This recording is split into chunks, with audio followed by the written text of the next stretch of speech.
এই বাংলার আবারও দ্বিতীয়বার নতুন এক স্বাধীনতার মুখ এই বাংলার মানুষ দেখেছে। এই যুব সমাজের উছিলায়, ছাত্র সমাজের উছিলায় চিৎকার করে বলেন কথা ঠিক কিনা? আমার মুসলমান বর্তমান প্রেক্ষাপটটা ভালো করে চিন্তা করলে আপনি দেখবেন বর্তমানে আমার মুসলিম যুবকেরাও দুইটা ভাগে ভাগ হয়ে গিয়েছে। এক ভাগ আছে বাতিলের সঙ্গে, আরেক ভাগ কোরআন সুন্নাহর সঙ্গে।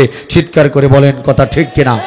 এক ভাগ চায় এই দেশটা আমেরিকার মতো করে চলুক, ভারতের মতো করে চলুক, আরেক ভাগ চায় এই দেশটা আফগান মুজাহিদদের মতো করে ইসলামী হুকুমতের আন্ডারে চলুক। চিৎকার করে বলেন কথা ঠিক কিনা? কিন্তু আমাদের সমাজে পার্থক্য হলো এই, যে সমস্ত মুসলিম যুবকেরা বাতিলের সঙ্গে, এদেরকে বলা হয় সঙ্গী, আর দাড়ি টুপি দেখলেই, আমাদের মতো মুজাহিদ টাইপের কাউকে দেখলেই এদেরকে বলা হয় জঙ্গি। কি আমার কথা ঠিক না ঠিক বাবা? যদি আপনি বাতিলের সঙ্গে থাকেন আপনাকে বলবে সঙ্গী, আর যদি আপনি ইসলামের পক্ষে কথা বলেন তাহলে আপনাকে বলা হবে জঙ্গি। যে সমস্ত নাস্তিক মুরতাদেরা, যে সমস্ত তসলিমা নাস্তিনরা, যে সমস্ত মুরগি চোরা সাহারি আর কবিররা, যে সমস্ত নাস্তিকের অনুসারীরা, যে সমস্ত ইস্কনের দালালেরা ইসলামের ডাকটা শুনলেই যাদের চুলকানি উঠে যায়, এদেরকে স্পষ্ট করে বলি, আমাদের নাম শুনলেই তোরা ভয় পাস। সামনে সময় আসতেছে ইনশাআল্লাহ, গজওয়াতুল হিন্দে আমরা অস্ত্র হাতে নিয়ে ভারত আক্রমণ করবো ইনশাআল্লাহ। আমাদেরকে ঠেকানোর মতো ক্ষমতা এই পৃথিবীর কারো হইতে পারে না। কারা কারা তৈয়ার? কারা কারা তৈয়ার?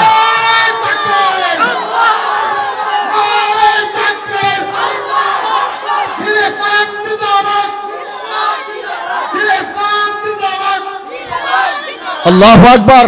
ভয় পেতেছেন না তো বাবা? আমি আগে একটা ঘোষণা দিয়ে নেই, যাদের এলাকায় কলেজা ছোট, হার্টের রোগী, প্রেসারের প্রবলেম, আমার বয়ান শোনার দরকার নাই। যাদের কলেজা বড়, সাহসটা বেশি, এরা একটু কাছাকাছি থাকতে হবে। কে রাজি আছেন ইনশাআল্লাহ? এলাকায় কি যুবক আছে না সব মারা গেছে? যুবক আছে না মারা গেছে? যুবক ভাইরা আমার কাছাকাছি বসবেন ইনশাআল্লাহ। আগামীতে যুবকদেরকে নিয়ে যুদ্ধে যাব, জিহাদের জন্য কারা কারা প্রস্তুত আছেন? আমার মালিকরা হাতটা তুলে দেখান। আল্লাহু আকবার, নারায়ে তাকবীর, সাবিলুনা সাবিলুনা, তরিকুনা তরিকুনা, নারায়ে তাকবীর, আল্লাহু আকবার। আল্লাহ তুমি গাজীপুরের বাঘগুলাকে কবুল করো। আমি বয়ান শুরু করার আগেই স্পষ্ট করে বলতেছি, আপনারা জানেন গাজীপুরে কয়েকদিন আগে আমাদের এক শায়েখ, এক উস্তাদ মহিবুল্লাহ, মাওলানা মহিবুল্লাহ মিরাজে সাহেবকে ইস্কনের বাচ্চারা গাজীপুর থেকে তুলে নিয়ে একবারে পঞ্চগড় ছেড়ে দিয়েছে। এরপর থেকে আমার বন্ধু ওই আতাউর রহমান বিক্রমপুরী ভাই এবং আমাকে ডাইরেক্ট ইস্কনের ভাইয়ারা হত্যার হুমকি দিয়েছে। আমি স্পষ্ট করে বলতেছি, এটা মুরব্বি না। যদি এখন আমাদের সামনে আমাদেরকে হত্যার ব্যাপারে কোনো পরিকল্পনা করা হয়, এই দেশ আর আগের মতো নাই। যদি আমাদেরকে হত্যার কোনো পরিকল্পনা করা হয়, আমরা এখান থেকে থানা ঘেরাও করবো ইনশাআল্লাহ, থানা ঘেরাও করবো ইনশাআল্লাহ। আমার সাথে কারা কারা একমত আছেন? আল্লাহু আকবার।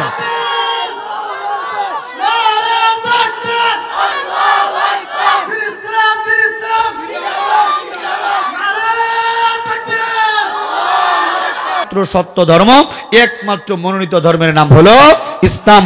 অর্থাৎ ইসলাম ব্যতীত অন্য কোন ধর্ম, অন্য কোন তন্ত্র, অন্য কোন মন্ত্র, অন্য কোন গ্রন্থ আমার আল্লাহর নিকট কোশ্চিনকালেও গ্রহণযোগ্য নয়। একমাত্র গ্রহণযোগ্য ধর্মের নাম হলো ইসলাম। আল্লাহু আকবার। ও মুসলমান, কিন্তু অত্যন্ত দুঃখের সাথে বলতে হয়, অনেক মুসলমান আজকে আপনারা তাকে দেখেন বিধর্মী থেকে আমার মতো হিন্দুর বাচ্চারা, বৌদ্ধ খ্রিস্টানের বাচ্চারা ইসলাম গ্রহণ করে দুর্গা পূজা ছেড়ে দিয়ে ইসলামে প্রবেশ করতেছি, ইসলামের বিধিবিধান পালন করতেছি। অথচ অনেক মুসলমানের বাচ্চা বারবার বারবার শুধু বলে ধর্ম যার যার, উৎসব সবার। নাউজুবিল্লাহ কি বাড়িতে রেখে আসছে নাকি?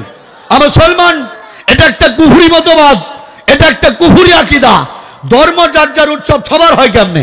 ইসলাম ব্যতীত অন্যান্য ধর্মের উৎসবগুলা সম্পূর্ণ শিরিকের উৎসব। কিসের উৎসব? কিসের উৎসব? শিরিকের উৎসব। শিরিকের কোন উৎসবে শরীক হওয়া এটা মুসলমানের কাজ হইতে পারে না। একমাত্র সত্য ধর্ম ইসলাম। তাহলে আমাদেরকে বলতে হবে ধর্ম যার যার, উৎসব তার তার। কি কথা বলেন ঠিক কিনা? ও মুসলমান, ধর্ম যার যার, উৎসব যদি সবার হয়, কোন দোকানদারকে গিয়ে যদি বলা হয়, নিজেও জেলখানার আসামি, আমার নামে 3টা মামলা দিয়েছে। আমি জেলখানার ভিতরে ছিলাম 100 দিন।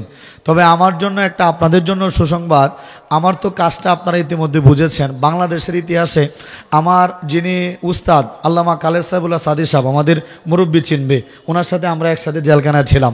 তো ওনার সোহবতে খালেদ সাহেবুল্লাহ সাদি সাহেব দামাত বারাকাতুহুম, মঞ্জুরুল হক সাহেব হুজুর দামাত বারাকাতুহুম, এবং আমাদের ময়মনসিংহের যিনি গুরু, আমাদের আধ্যাত্মিক রাহবার আল্লামা আব্দুর রহমান হাবিবজি হুজুর দামাত বারাকাতুহুম, জি, উনার ছেলে মোহাম্মদ সাহেবের সাথে একসাথে জেলখানা ছিলাম। এবং জেলখানা থাকা অবস্থায় আমার সবচেয়ে বেশি কষ্ট লেগেছে হুজুর, জেলখানার ভিতরে আমাকে ওই বিগত সরকার কালেমা পড়াইতে নিষেধ দিছে। এই সত্য কথা আপনারা অনেকে জানেন না। জেলখানার ভিতরেও আমাকে কাউকে যেন আমি কালেমা না পড়াই, এই জন্য আমাকে হুমকি দিয়েছে। এরপরেও আপনাদের দোয়া আলহামদুলিল্লাহ 11 জন হিন্দু আসামি জেলখানার ভিতরে কালেমা পড়ে মুসলমান হয়ে গিয়েছে। চিৎকার করে বলেন সুবহানাল্লাহ, আল্লাহু আকবার। মুসলমান, আমি যে কথার মধ্যে ছিলাম, যে আয়াত আমি তেলাওয়াত করেছিলাম, যে একমাত্র সত্য ধর্মের নাম হলো ইসলাম। এর মানে হলো ইসলাম ছাড়া অন্য কোনো ধর্ম, অন্য কোনো তন্ত্র, অন্য কোনো মন্ত্র, অন্য কোনো গ্রন্থ আমার আল্লাহর নিকট কসমিন কালেও গ্রহণযোগ্য নয়। আল্লাহর নিকট একমাত্র গ্রহণযোগ্য ধর্মের নাম হলো আল্লাহু আকবার। ও মুসলমান, এই ইসলাম আমরা যারা পেয়েছি আমরা মুসলমান, আর আমাদের ঠিকানা হলো জান্নাত। আর যাদের কাছে ইসলাম নাই, আমার হিন্দু ভাইয়েরা, বৌদ্ধ ভাইয়েরা, খ্রিস্টান ভাইয়েরা, ইহুদি ভাইয়েরা, হিজবুত তাওহীদ কাদিয়ানি থেকে শুরু করে যে সমস্ত অমুসলিমরা আছে, এই অমুসলিমদের ঠিকানা হবে জাহান্নামের আগুন। কি কথা বলেন ঠিক কিনা? ও মুসলমান, আমার মা, উনি হলো হিন্দুদের বৈষ্ণব পীর সাহেব, হিন্দুদের পীর গুসাই, অনেক বড় সন্ন্যাসী। আমার মা একদিন আমাকে বলতেছে, বাবা তোমরা যারা মুসলমান তোমরা বলো তোমরা জান্নাতি, আর আমরাও মুসলিম, আমরা হব জাহান্নামী। কিন্তু তোমাদের মুসলমানদের ভিতরেও তো অনেক মুসলমান আছে গুনাহগার, নামাজ পড়ে না, রোজা রাখে না, দাড়ি রাখে না, সুদ খায়, ঘুষ খায়, জিনা ব্যভিচারে লিপ্ত। তাহলে মুসলমান যারা গুনাহগার এদের অবস্থা কি হবে? আমি বলি, মাগো যদি আল্লাহ মাফ না করে তাহলে এই সমস্ত গুনাহগার মুসলমানরাও জাহান্নামে যাবে। তখন আমার মা, হিন্দু মানুষ, আমাকে প্রশ্ন করেছিল, বাবা যদি তোমার মুসলমান এরাও যদি জাহান্নামে যায় পাপের কারণে, আর আমরাও মুসলিম যারা আমরাও যদি জাহান্নামে যাই, তাহলে দুইটা দল কি সমান হয়ে গেলাম না? আমি বলি, না মা, সমান হয়ে গেলাম না। বললো, কেন বাবা? আমি বলি, শোনো, জেলখানার ভিতরে আসামি আছে 2 প্রকার। এক দল আসামি আছে 1-2 মাসের আসামি, 1-2 বছরের আসামি, হাত ভাঙা, পা ভাঙা, মারামারি ইত্যাদির আসামি, যৌতুকের আসামি আছে। আরেক দল আসামি আছে, এরা হলো মার্ডারের আসামি, ফাঁসির আসামি। এখন 2 আসামির মধ্যে পার্থক্য আছে না নাই? কথা বলেন, আছে না নাই? যারা 1-2 মাসের আসামি, 1-2 বছর সাজা হয়, বের হয়ে যায়, জামিনে বের হয়ে যায়। কিন্তু যারা ফাঁসির আসামি, মার্ডারের আসামি, এরা আর কখনো বের হইতে পারে না। আমরা যারা মুসলমান, আল্লাহ না করেন গুনাহের কারণে যদি জাহান্নামেও যাই, নির্দিষ্ট একটা সময় জাহান্নাম কাটার পরে আল্লাহ আমাদেরকে আবার জান্নাত দান করবে। চিৎকার করে বলেন না সুবহানাল্লাহ। কিন্তু আমাদের মুসলিম ভাইয়েরা, হিন্দু ভাইয়েরা, বৌদ্ধ ভাইয়েরা, ইহুদি ভাইয়েরা, খ্রিস্টান ভাইয়েরা, এরা যত ভালো কাজই করুক না কেন, ইসলাম গ্রহণ না করার কারণে, সত্য ধর্ম ইসলাম না মানার কারণে এদের ঠিকানা হবে চিরস্থায়ী জাহান্নামের আগুন। কথা বলেন ঠিক কিনা? মুসলমান, এদেরকে যুগে যুগে যুগে যুগে ইসলামের পথে ডাকার জন্য, সত্য ধর্ম ইসলামের দিকে আহ্বান করার জন্য আমার আল্লাহ রাব্বুল আলামিন যুগে যুগে দুনিয়াতে নবী রাসূল পাঠিয়েছেন। কথা বলেন ঠিক কিনা? প্রত্যেকটা নবী রাসূলের মূল মিশন ছিল, মূল কাজ ছিল, যাদের কাছে কালেমা নাই, যারা আমার আল্লাহকে ভুলে গিয়েছে, এই আল্লাহ বলা মানুষদেরকে আল্লাহর দিকে আহ্বান করা, আল্লাহর দিকে ডাকা, এটা ছিল প্রত্যেকটা নবী রাসূলের মূল কাজ, মূল মিশন। সর্বশেষ নবী, আখির জামানার পয়গম্বর, তাজদারে মদিনা, আমাদের কলিজার টুকরা নবী মুহাম্মদুর রাসূলুল্লাহ সাল্লাল্লাহু আলাইহি ওয়াসাল্লাম। ও মুসলমান, আমাদের নবী নবুয়ত প্রাপ্তির পর থেকে নিয়ে শেষ জীবন পর্যন্ত কাফের মুশরিকদেরকে কালেমার দাওয়াত দিয়েছে। কথা বলেন ঠিক কিনা? ও মুসলমান, বর্তমানে এমন একটা সময় আমরা দাঁড়িয়েছি, যদি কেউ কালেমার দাওয়াতের কথা বলে, অনেকে মনে করে এটা নতুন কাজ, এটা নতুন কাজ মনে করেই আমার উস্তাদ ভারতের আল্লামা কালেম সিদ্দিকী সাহেব দামাত বারাকাতুহুম হযরতকে এখনো পর্যন্ত জেলখানায় বন্দী করে রেখেছে। মুসলমান, এই কাজ নিয়ে, এই দাওয়াতের কাজ নিয়ে, মিশন নিয়ে যারাই যুগে যুগে সামনে গিয়েছে, এদেরকে বাধা দেওয়া হয়েছে। এরপরও যারা দাওয়াতের কাজ করেছে, এদের কাজ কখনো বন্ধ হয় নাই, আর হবেও না ইনশাআল্লাহ। চিৎকার করে বলেন কথা ঠিক কিনা? মুসলমান, এই মুহূর্তে আমি যদি আপনাদেরকে বলি, আমরা যারা মুসলমান আমাদের তো আশা আছে একদিন না একদিন জান্নাত পাবো, একদিন না একদিন নাজাত পাবো। কিন্তু আমার হিন্দু ভাইয়েরা, বৌদ্ধ ভাইয়েরা, খ্রিস্টান ভাইয়েরা, ইহুদি ভাইয়েরা, ও মুসলমান, এরা তো কোনোদিন নাজাত পাবে না, কোনোদিন জান্নাত পাবে না। আপনারা বলেন এদেরকে কালেমার দাওয়াত দেওয়ার দরকার আছে না নাই? কথা বলেন আছে না নাই? এখন এদেরকে যে আমরা কালেমার দাওয়াত দিতে যাবো, আজকে যেহেতু সময় সংক্ষিপ্ত, আমি দ্বিতীয় বক্তা, প্রধান বক্তা যেহেতু আছে, যে কোনো মুহূর্তে চলে আসবে, আমি শুধু আমার জরুরি কথাগুলো একটু শেষ করবো ইনশাল্লাহ। বয়ান না, একটু জরুরি কথাগুলো শেষ করবো ইনশাল্লাহ। মুরব্বীরা দোয়া করবেন, আল্লাহ যেন তৌফিক দান করেন, সকলে বলেন আমিন। মুসলমান ও মুসলিমদেরকে, কাফের মুশরিকদেরকে, বিশেষ করে আমাদের হিন্দু ভাইদেরকে যদি আপনি দাওয়াত দিতে যান, প্রথমে আপনাকে নিরূপণ করতে হবে তাদের সাথে আমাদের পার্থক্যটা কোন জায়গায়। একটা হিন্দু ভাই, বৌদ্ধ ভাই, খ্রিস্টান ভাই, আর আমরা মুসলমান ভাই। আচ্ছা, আমাদের মধ্যে কি আকার আকৃতিগত কোনো পার্থক্য আছে? জোরে বলেন না, কোনো পার্থক্য আছে? আপনারা যারা মুসলমান, পূর্ব থেকেই মুসলমান, আপনাদের হাত কয়টা? জোরে বলেন না, হাত কয়টা? আমি হিন্দু থেকে মুসলিম। আচ্ছা, আমি যখন হিন্দু ছিলাম আমার হাত কয়টা ছিল? জোরে বলেন কয়টা ছিল? এখানে দুইজন ভাই আছে, এই দুইজন ভাইয়ের বাড়ি খাগড়াছড়ি, ওনারা বৌদ্ধ থেকে মুসলিম। আল্লাহু আকবার বলেন না। এর মধ্যে প্রথমেই ছোট ভাই, ভাই একটু দাঁড়ান, একটু দোয়ার জন্য একটু দাঁড়ান। আল্লাহু আকবার, নারায়ে তাকবীর। এই ভাই উনি আগে ইসলাম গ্রহণ করেছে, ওনার নাম হলো বর্তমানে আব্দুল্লাহ, ওনারা ছিলেন চাকমা।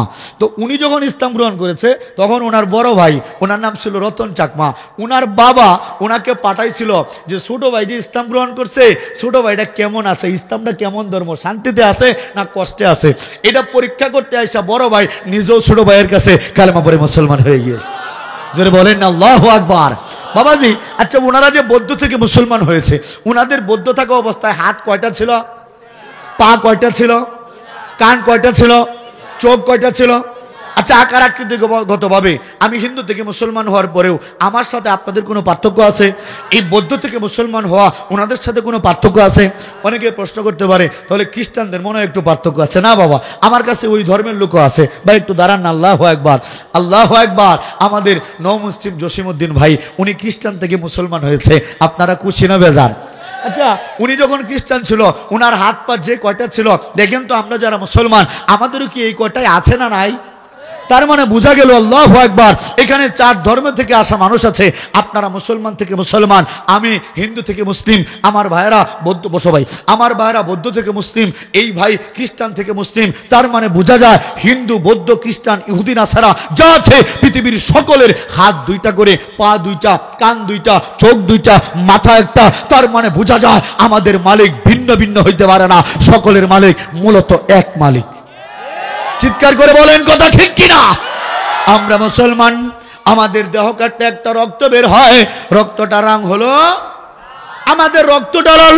বৌদ্ধ ভাইয়ের দেহ যদি কাটা হয় তার দেহ থেকে একটা রক্ত বের হয়, এই রক্তের রঙও কিন্তু লাল। খ্রিস্টান ভাইয়ের রক্তের রংটাও লাল, ইহুদির রক্তের রংটাও লাল।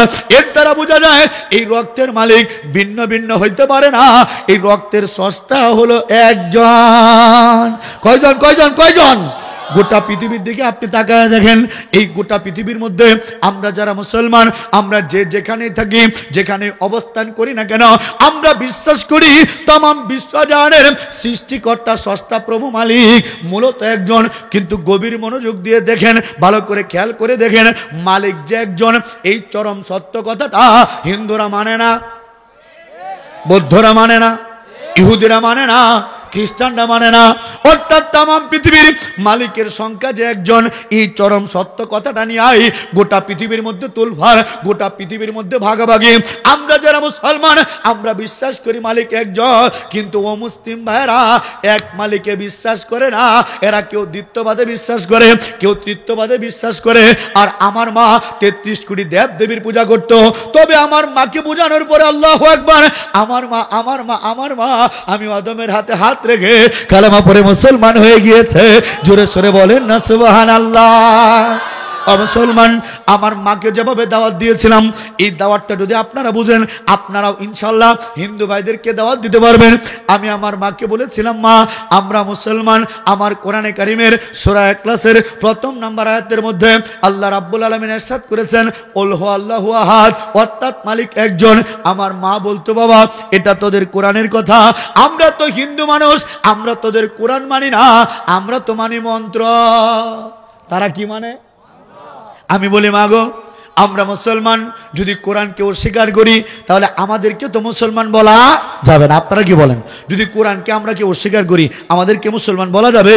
তো মাকে বলেছিলাম, হিন্দু ব্রাহ্মণ ঠাকুরদেরকে বলেছি, ও দাদারা, ও দিদিরা, ও বৌদি, ও মাসিমা, ও আমার মা, যদি তোমরা তোমাদের মন্ত্র না মানো, বলে আমরা যদি মন্ত্র না মানি তাহলে আমরা হিন্দু না।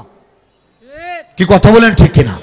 আমি বললাম মা তাহলে আসো দেখি দুইটা ধর্মের কোথায় সাদৃশ্য আর কোথায় অসাদৃশ্য, আসো একটু লক্ষ্য করে দেখি। আমার কোরআনে কারীমের সূরা ইখলাসের প্রথম নাম্বার আয়াতের মধ্যে বলা, কুল হুয়াল্লাহু আহাদ, মালিক একক। আমার মা বলে মানি না। আমি বলি মানো কি? বলে মানি মন্ত্র। আমি বলি তাহলে খোলো তোমাদের কট উপনিষদের 2 নম্বর অধ্যায়ের 1 নম্বর মঞ্চের 11 নম্বর শ্লোকের মধ্যে বলা, একং ব্রহ্মা দ্বিতীয়ং নাস্তি না নাস্তি কিঞ্চন, অর্থাৎ মালিক একজন, দ্বিতীয় কোনো মালিক নাই, নাই নাই নাই কিঞ্চিত পরিমাণও নাই। হিন্দুদের ঋগ্বেদের 6 নম্বর মণ্ডলের 45 নম্বর সূক্তের 16 নম্বর মঞ্চের মধ্যে বলা, য এক ইত্যমুষ্টি খ্রিস্টিনাং বিচর্ষানি, অর্থাৎ যিনি সর্বদর্শী, যিনি বর্ষণশীল, তিনি মূলত একজন। হিন্দুদের অথর্ববেদের 13 নম্বর মণ্ডলের 14 নম্বর সূক্তের মধ্যে বলা, ন দ্বিতীয় ন তৃতীয় চতুর্থ ন পূজ্যতে, না পঞ্চম না ষষ্ঠ সপ্তম ন পূজ্যতে, না অষ্টম না নবম দশম ন পূজ্যতে, যা এতাং দেবা মেকা বৃত্তাং বেদা, অর্থাৎ তাদের পরমেশ্বর ভগবান 2 জন 3 জন 4 জন 5 জন 6 জন 7 জন 8 জন 9 জন 10 জন বলিয়া কেউ নাই, বরং সৃষ্টিকর্তা একজন। কয়জন? আর জোরে তলে তলে তল মিলাইয়া জোরসে বলো, কয়জন কয়জন কয়জন? আমার কোরআনে বলা মালিক কয়জন? ওই এলাকার হিন্দু দাদারা যারা দূর থেকে বয়ান শুনতেছেন, আমাদের কোরআনে বলা মালিক কয়জন? হিন্দুদের 3টা মঞ্চ পড়েছে বাবা, 3টা মঞ্চের মধ্যে বলা তাদের মালিকও একজন।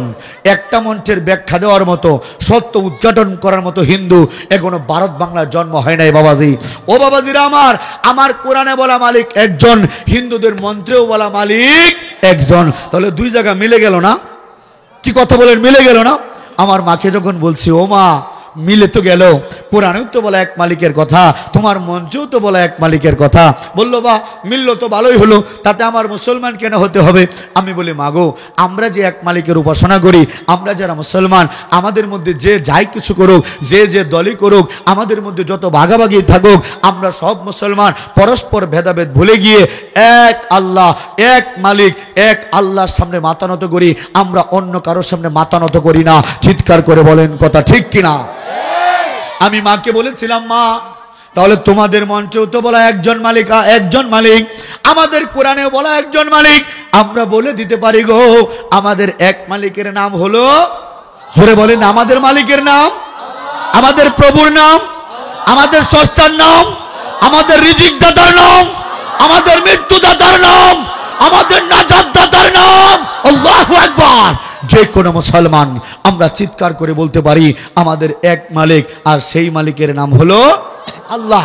এখন হিন্দুদেরকে বলছি, আমার মাকে বলছি, ও মা, ও ব্রাহ্মণ ঠাকুরেরা, তোমাদের মঞ্চেও তো বলা এক মালিক, একজন মালিক, একজন ভগবান, তাহলে তোমরা বলো তো একজন ভগবানের নাম বলো তো। আমার মা তখন বলে কি, আমাদের সৃষ্টিকর্তার নাম ব্রহ্মা। আমি বলি বিষ্ণুর কি খবর? বলে সৃষ্টিকর্তার নাম বিষ্ণু। তাহলে মহেশ্বর রাগ করে ফেলবে, বলে সৃষ্টিকর্তা নাম মহেশ্বর, তাহলে নারদ কি দুষ করলো রে বাবা? বলে সৃষ্টিকর্তা নাম নারদ, তাহলে নারায়ণ রাগ করে বসবে, বলে সৃষ্টিকর্তা নাম নারায়ণ, তাহলে বুম বুম করে ভোলানাথ খেপে যাবে, বলে সৃষ্টিকর্তা নাম ভোলানাথ, তাহলে বাবা লোকনাথ কি দুষ করলো রে বাবা? বলে সৃষ্টিকর্তা নাম লোকনাথ, তাহলে অনুকূল রাগ করে বসবে, বলে সৃষ্টিকর্তা নাম অনুকূল, তাহলে দেবতাদের রাজা ইন্দ্র খেপে যাবে, বলে সৃষ্টিকর্তা নাম ইন্দ্র, তাহলে মনসা কি দুষ করলো রে বাবা? বলে সৃষ্টিকর্তা নাম মনসা, তাহলে বাসিয়াতে কৃষ্ণ তেরে আসবে, বলে সৃষ্টিকর্তা নাম কৃষ্ণ, তাহলে তার পরক্রিয়া স্ত্রী, তার মামা আয়ন ঘোষের বউ রাধা খেপে যাবে, বলে সৃষ্টিকর্তা নাম রাধা, তাহলে কৃষ্ণের খেলার সাথে বলরাম কি দুষ করলো রে দাদা? বলে সৃষ্টিকর্তা নাম বলরাম, তাহলে অযোধ্যার দশরথের বড় ছেলে রাম খেপে যাবে, বলে সৃষ্টিকর্তা নাম রাম, তাহলে তার বউ সীতার কি কাম? বলে সৃষ্টিকর্তা নাম সীতা, তাহলে তার দেবর লক্ষণ যাবে কোথা? বলে সৃষ্টিকর্তা নাম লক্ষণ, তাহলে জিহ্বার মধ্যে কামড় দিয়ে হিন্দুদের ওদের কালী দেবী তেরে আসবে, বলে সৃষ্টিকর্তার নাম কালী, তাহলে তার পায়ের নিচে শুয়ে থাকা ওই যে শিব বাবাজি উনি কি দোষ করলো রে খালি খালি, বলে সৃষ্টিকর্তার নাম শিব, তাহলে তার আরেক বউ 10 হাত নিয়ে দুর্গা তেরে আসবে, বলে সৃষ্টিকর্তার নাম দুর্গা, তাহলে তার মেয়ে লক্ষ্মী কি দোষ করলো রে বাবা, বলে সৃষ্টিকর্তার নাম লক্ষ্মী, তাহলে তার বোন সরস্বতী খেপে যাবে, বলে সৃষ্টিকর্তার নাম সরস্বতী, তাহলে হিন্দুদের আনমেরিট ভগবান বাবা কার্তিক রাগ করে বসবে, বলে সৃষ্টিকর্তার নাম কার্তিক, তাহলে তাদের হাতি মার্কা ভগবান বাবা গণেশ খেপে যাবে, বলে সৃষ্টিকর্তার নাম গণেশ, তাহলে গণেশের বউ কলা গাছ রাগ করে বসবে, বলে সৃষ্টিকর্তার নাম কলা গাছ, তাহলে শেওড়া গাছ কি দোষ করলো রে বাবা, বলে সৃষ্টিকর্তার নাম শেওড়া, তাহলে তুলসী গাছ রাগ করে বসবে, বলে সৃষ্টিকর্তার নাম তুলসী, তাহলে চন্দ্র খেপে যাবে, বলে সৃষ্টিকর্তার নাম চন্দ্র, তাহলে সূর্য দেবতা রাগ করবে, বলে সৃষ্টিকর্তার নাম সূর্য, তাহলে বৃষ্টির দেবতা বরুণ ওনার অবস্থা হবে করুণ, বলে সৃষ্টিকর্তার নাম বরুণ, তাহলে বাতাস রাগ করে বসবে, বলে সৃষ্টিকর্তার নাম বাতাস, তাহলে মাটি খেপে যাবে, বলে সৃষ্টিকর্তার নাম মাটি, তাহলে অগ্নি দেবতা গার মটকাবে, বলে সৃষ্টিকর্তার নাম অগ্নি, তাহলে তাদের মা গঙ্গা অর্থাৎ পানি রাগ করে বসবে। এরকম করে কোন হিন্দু ভাই যদি একং ব্রহ্মা দ্বিতীয়ং নাস্তি না নাস্তি কিঞ্চন এবং জয়কা ইত্যমুষ্টি কৃষ্ণাং বিচর্ষণি এই মন্ত্রগুলোর সাথে তাল মিলায়া একজন দেবতার নাম বলতে যায়, যেহেতু তারা 33 কোটি দেব দেবীর পূজা করে, বাকি 32 কোটি 99,99,999 জন দেবতাই তখন রাগ করে বসবে। ঠিক কিনা ঠিক কিনা ঠিক কিনা ভাইরা আমার? মুসলমান, আমাদের কোরআনে বলা মালিক কয়জন? কি ঘুমায় পড়ছে নাকি আপনারা? যারা বাইরে মেলার মধ্যে আছে এদেরকে একটু বুঝাইয়া দেই যে মেলার মধ্যে যারা ঘুরে এদের চাইতে ভিতরে যারা বসা এই ইমানদারদের পাওয়ার কম না বেশি? জোরে বলেন কম না বেশি? তাহলে আপনাদেরকে জিজ্ঞেস করতে চাই, আমার কোরআনে বলা মালিক কয়জন? জোরে বলেন কয়জন? আরো জোরে, তালে তালে, হাই তাল মিলাইয়া জোরসে বলো, গম ভাঙাইয়া। আমার মালিক, তোমার মালিক, সবার মালিক কয়জন? আল্লাহু আকবার। আর সেই মালিকের নাম জোরে জোরে জোরে জোরে, সেই মালিকের নাম হলো। আমার মাকে বলছি, ও মা, তাহলে তুমি তো তোমার একজন ভগবানের নাম বলতে পারো না। কেন পারো না? কারণ একজনের কথা বললে আর একজন যদি ধরে। আমাদের ময়মনসিংহ এক বিরাট বড় মন্দির আছে জুবলিঘাট এলাকা, মন্দিরের ভিতরে ঢুকলাম আমি, আবার মানুষের দ্বারে দ্বারে ঘুরে ঘুরে কালেমার দাওয়াত দিই। আমার মূল কাজটা হলো আমি রাস্তাঘাটে ঘুরে ঘুরে কাফের মসজিদদের মধ্যে কালেমার দাওয়াত দিই। বিভিন্ন মন্দিরে গির্জা ঠাকুরদের সাথে ফাদারদের সাথে আমার ডিবেট হয়। তো আমি ঢুকলাম এক মন্দিরে, ঢুকার পরে জিজ্ঞেস করলাম নাম কি গো? বলে জিতেন্দ্র বাবু। বলে আচ্ছা দাদা, আপনি কি জানেন আমার আর আপনার মালিক যে এক মালিক? বলে অবশ্যই জানি, আমার মালিকও তো একজন। আমি কোরআনের আয়াত বললাম, তার মন্ত্রটা তাকে শোনায়া দিলাম। শোনানোর পরে বলতেছে ঠিকই বলেছেন হুজুর, আসলেই আমাদের ভিন্ন মালিক না, আমার মালিকও একজন। আমি বলি তাই যদি হয় তাহলে আপনার মন্দিরের পিছনে এটা অমুকের মূর্তি, এটা অমুক, এটা অমুক, এটা অমুক, এটা অমুক, এটা অমুক, এটা অমুক, এটা অমুক, যত মূর্তি আছে সবগুলা মূর্তির নাম বলা শুরু করছি। আমি বলছি দাদা, তা আপনার মালিকও তো একজন, তো এখানে তো অনেকগুলা মূর্তির পূজা শুরু করছেন, এতগুলা মালিকের মধ্যে আসল মালিক কোনটা? সেটা ভেঙে গেছে, পাল্লা দিলে ভালো হয়। বাজার আমি বলছি কি যে অনেকগুলা মালিকের ভিতরে আসল মালিক বলেন না, বলছে আসল মালিক কোনটা? বাবা যে টেনশনে পড়ে গেছে, একবার দেখি আমার পাগড়ির দিকে তাকা, আরেকবার মূর্তির দিকে তাকায়, মনে মনে হয়তো বলো কিরে এই হুজুর মানুষ আমার মূর্তির নাম জানে কেমনে? আমিও মনে মনে বলি বাবা, আমি যে হিন্দুর বাচ্চা এটা তো আর তুমি জানো না। আমি বলি দাদা, এখানে তো অনেকগুলা মালিক, আসল মালিক কোনটা? হিন্দু ভাই টেনশনে পড়ে গেছে। আমার মাকে বলছি, মা আমাদের বাড়িতে মন্দির আছে। বলি মা গো, এত মন্দিরে এতগুলা পূজা করতেছো, আসল মালিক কোনটা? তারা টেনশনে পড়ে গেছে। বললে কাকে রেখে কার কথা বলি? বলি কেন গো? বলে একটাকে কথা বললে যদি আরেকটা রাগ করে। বলি হাই হাই, তোমাদের মালিক কতগুলা? বলে 33 কোটি। কত কোটি? কত কোটি? বলে 33 কোটি। আমি বলি 33 কোটি তোমাদের মালিক? বলে হ্যাঁ, শাস্ত্র তো তাই বলে, আমাদের মালিক তো 33 কোটি। আমি বলি আচ্ছা, তাহলে সারা জীবনে পূজা করছো কতজনের? কঠিন প্রশ্ন করেছি। সারা জীবনে পূজা করছো কতজনের? দেবতা তো 33 কোটি। যদি তুমি হিন্দু ভাই মুক্তি পাইতে চাও, ও মা, তুমি যদি মুক্তি পাইতে চাও, তোমাকে তো 33 কোটি দেবদেবীর সন্তুষ্টি অর্জন করতে হবে। কি কথা বলেন ঠিক কিনা? তো 33 কোটি দেব দেবীর ভিতরে তুমি পূজা করছো কত জনের? জিতেন্দ্র বাবু টেনশনে পড়ে গেছে, আমার মাও টেনশনে পড়ে গেছে, বলতেছে হবে সব মিলে 100-র মতো হবে। পয়সা দেবতা কত কোটি? 33 কোটি না? হিন্দু ভাই একটু বোঝা উচিত, আপনি যে 33 কোটি দেবদেবীর মনোরঞ্জন করবেন, একটা ব্যক্তির পক্ষে তো 100-র উপরে পূজা করা সম্ভব না। এখন জিজ্ঞেস করছি 100 দেবদেবীর পূজা কেন করছেন? বলে স্বর্গে যাওয়ার জন্য। কোথায় যাবে? স্বর্গে যাবে। আমি বললাম ধরলাম আপনাকে 100 দেবতা স্বর্গে দিল, ধরলাম 100 দেবতা স্বর্গে দিল, মোট দেবতা কত? জোরে বলেন, মোট দেবতা কত? তো মোট দেবতা যদি 33 কোটি হয়, 33 কোটির মধ্যে আপনি পূজা করছেন 100 জনের, 100 জন আপনাকে স্বর্গে দিল, বাকি রইল কত? একটু অঙ্কটা করেন না। 32 কোটি 99,99,900। অঙ্ক ঠিক আছে তো নাকি? এখন আপনারা বলেন, যদি 33 কোটির মধ্যে 100 দেবতা স্বর্গে দেয় জিতেন্দ্র রে, আর 32 কোটি প্লাস যে বাকি রইল, দাদা মাথা চুলকায়, আমার মা টেনশনে পড়ে যায়। আমি বলি এই যদি 100 দেবতা স্বর্গে নেওয়ার পরে বাকি 32 কোটি প্লাস যদি বলে জিতেন্দ্র আমাদের পূজা কেন করলি না? আয় আয় আয় নরকে আয়, নরকে আয়। 100 টানবো স্বর্গে, আর বাকি 32 কোটি টানবো কোথায়? আমার বড় ভাই নাম হলো কানন বাবু, উনি মন্দিরের সভাপতি, উনারা দাওয়াত দিচ্ছে 12 বছর। কত বছর? 12 বছর দাওয়াত দেওয়ার পরে আমার ভাই বলতেছে ভাই তোমার দাওয়াত তো আমার ভিতরে আসলেই ঢুকে পড়ছে। আমি বলি কি ঢুকছে আপনার ভিতরে? বলে আমি চিন্তা করলাম যদি আমি রাত্রেবেলা বিপদে পড়ি তাহলে ডাকতে হবে এক ভগবান রে, অন্য সমস্যা পড়লে ডাকতে হবে আরেক ভগবান রে, পানির সমস্যার এক ভগবান, আগুনের সমস্যা এক ভগবান, মাটির সমস্যা এক ভগবান, তাপের সমস্যা আরেক ভগবান, শীতের সমস্যা আরেক ভগবান, এক একটা ভগবান রে ডাকতে ডাকতেই তো আমি শেষ। এর চাইতে তো তোমার মতো এক আল্লাহর কাছে যাওয়াই ভালো। আল্লাহু আকবার বলেন না। আমার ভাই মন্দিরের সভাপতি ছিলেন, মন্দিরের পূজাকে লাথি মেরে আমার হাতে হাত রেখে কালেমা পড়ে মুসলমান হয়ে গিয়েছে। জোরে বলেন না সুবহানাল্লাহ, আল্লাহু আকবার। আমার আরেক বড় ভাই, উনি ছিলেন মন্দিরের সেক্রেটারি, উনি আমার বয়ান শুনছে, নবী প্রেমের একটা বয়ান করছিলাম, নবী প্রেমের বয়ান শুই না আমার ভাই হিন্দু মানুষ মুখের মধ্যে দাড়ি রাখছে, হিন্দু মানুষ মুখের মধ্যে দাড়ি রাখছে।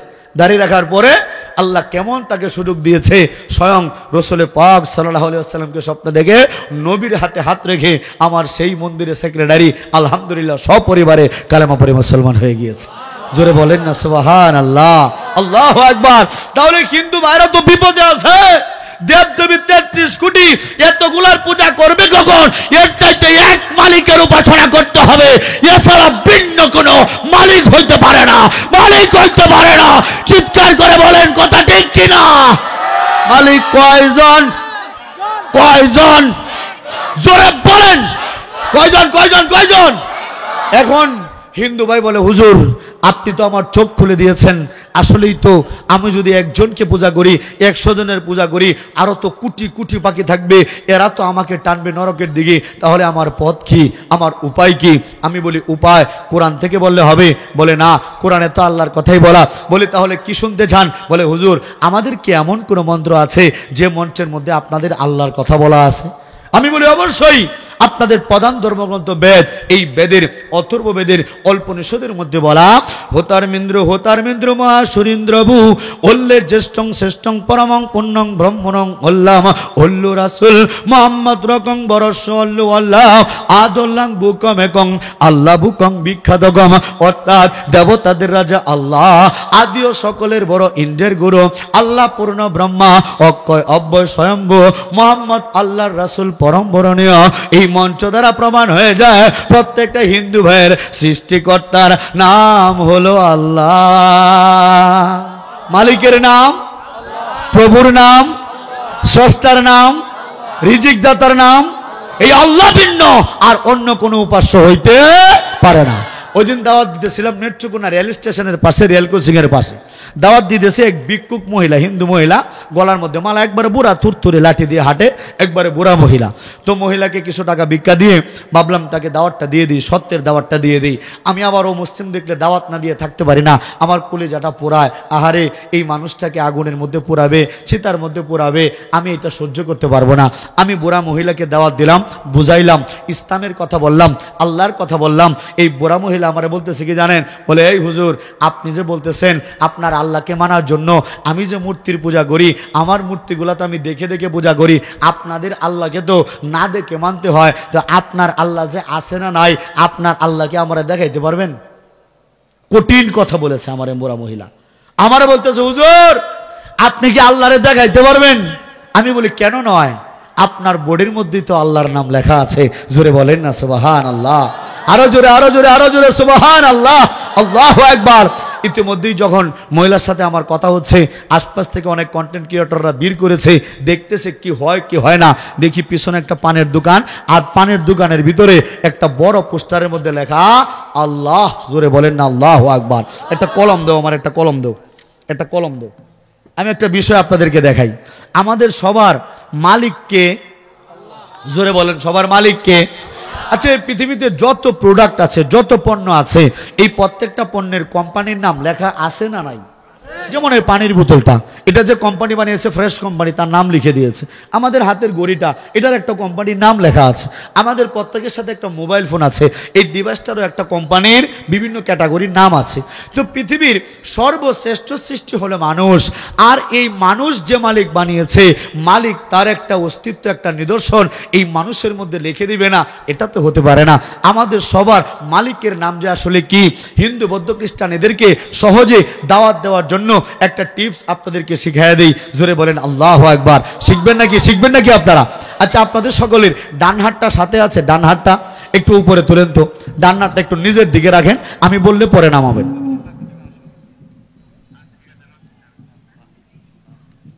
দেখেন তো এই লেখাটা কি? জোরে বলেন না, দেখেন তো লেখাটা কি?